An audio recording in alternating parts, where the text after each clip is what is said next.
अगर आप भी चाहते हैं कि आरसीएम म्यूजिक के वीडियो सबसे पहले आप तक पहुंचे, तो लाल बटन को दबा के चैनल को सब्सक्राइब जरूर करें और साथ में बेल आइकन को दबाना ना भूलें।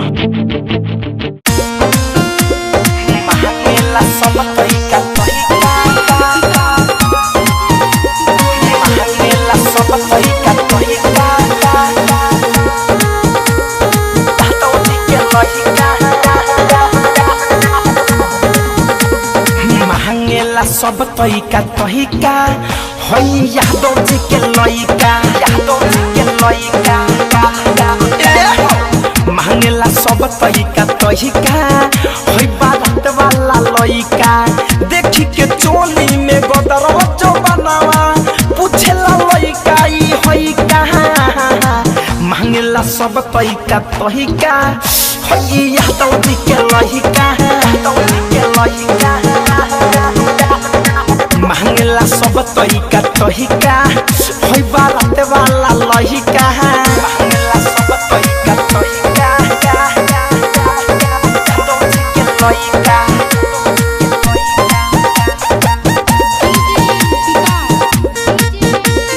मांगेला सब तरीका तरीका हम पर से निहुरावे, हम त चोली में घुसावे चढ़ी स्टेज के ऊपर है दुनु बुफरता भावे, बुफरता भावे है ऊपर से निहुरावे हम त चोली में घुसावे चढ़ी स्टेज के ऊपर है दुनु बुफरता भावे, बुफरता भावे पूछला ये मैडम लहंगा में तोहरा रही डाली के महिका।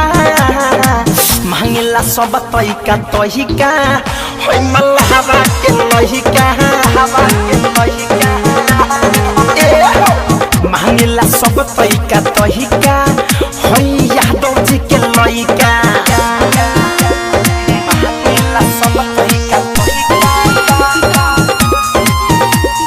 मांगेला सब तरीका तरीका यादव जी के लइका। खाता हमर खींचे दुपाता हम बोली न कुछ कि कहीं टूट जाए न साता, जाए न साता रे छौरा गुटका खाता हम खींचे दुपाता हम बोली न कुछ कि कहीं टूट जाए न साता, जाए न धीरज दीवाना दिनस धड़कन धनंजय विकास कहेले हम साथे रही का। मांगेले सब तरीका तरीका होई यादव जी के लइका, यादव जी के लइका मांगेले सब तरीका तरीका बाबू साहेब के लइका।